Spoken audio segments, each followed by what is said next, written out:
You ever notice how people talk about being single like it's a temporary illness you just have to work through? Everybody says, don't worry, you'll find someone soon, like you're waiting for some disease to leave your body. Somewhere along the way, being single stopped meaning independent and started meaning incomplete. And if you're a single person in your 30s or 40s, you probably know exactly what I'm talking about. And then there's family pressure, or social judgment, or maybe your inner critic shows up and says, why haven't I met someone yet? Today, we're going to unpack this, not in a self-development kind of way, but in an honest, grounded conversation that no one tells you about being single before you meet that special someone, and why it's actually one of the most powerful seasons of your life if you let it be. Welcome back, and if you're new here, I'm Brennan, and I post content to help you heal, grow, and live a life with purpose. Today, we're talking about how to dial in that purpose and grow while being single. From the time that we're kids, we're taught to view marriage as the end goal. You go to school, you get out of school, you meet someone, you marry, and you live happily ever after. And I recall so many movies growing up would end in happily ever after. A guy gets girl, they get married, but they never showed the 10 years of compromise in the next scene. And you still have your aunt at Thanksgiving asking you when you're finally going to settle down. And even the most independent of people sometimes feel that itch that maybe they're missing something since they're not coupled up. But look, here's the deal. Life conditions us to view partnership as validation. If someone chooses you, it must mean you're enough. If no one has, it means something's wrong. And that's the unspoken lie people never question.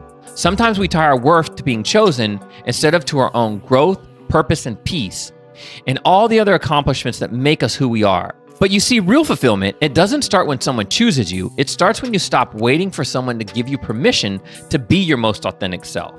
So let's just call it what it is. Family expectations can be brutal. Your mom is well-meaning when she makes those comments that you're being too picky or you're not getting any younger.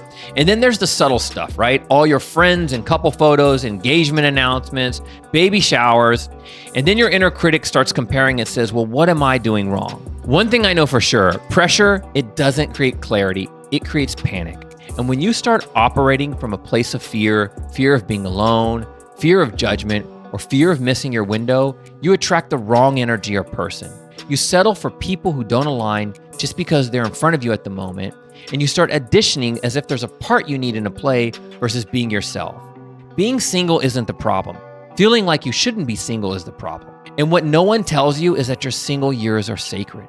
It's your time to discover who you are without any distractions. You can design your habits, your peace, your routines without any compromise. You can figure out what love actually means to you and what you need from a partner, not what you've been told that you need. And this is the season where you build your standards, your boundaries, and your sense of personal identity.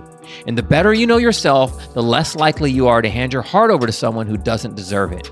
And people are going to tell you, well, you'll find love when you least expect it. But really, the truth is, you'll find healthy love when you're not trying to fill a void. When love becomes a choice, not because you need something to complete you. When you reach that state, that's when you know that you're ready. Being single doesn't mean you're behind. It means you're evolving differently. The goal isn't marriage, it's alignment. The goal isn't to find someone, it's to find peace within yourself. Because if you rush into marriage thinking it'll complete you, you're setting yourself up for a whole new set of challenges. Two halves don't make a whole, two wholes do. And ironically, the people who are most at peace alone tend to attract the healthiest relationships later. Why? Because they're not negotiating who they are for companionship. So if you're single right now, please stop apologizing for it. Stop explaining it like it's a broken thing you're secretly trying to fix, because that feels awful and it's just not true. You're not stuck in a waiting room, flipping through old magazines, waiting for your number to be called. You're out in the sunshine, actively building the foundation for the life you deserve. You're becoming the whole, complete, wonderful version of yourself that your future person will instantly recognize and love. And more importantly, the person you're learning to adore yourself.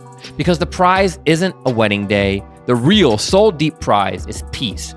And you get to start building that peace right now, today. So guys, I'll end there. If this hit home, share it with someone who needs to hear it. Drop a comment. Tell me what part of being single has taught you the most about yourself. And if you're new here, hit that subscribe button. I regularly post content to help you heal, grow, and live a life with purpose. I'm Brennan, and this is Life Unscripted Adulting Uncovered. Remember, you don't need perfect love. You just need an honest connection. And like I always say, life is so much better when we stop pretending and we start talking. I will catch you next time. Take care.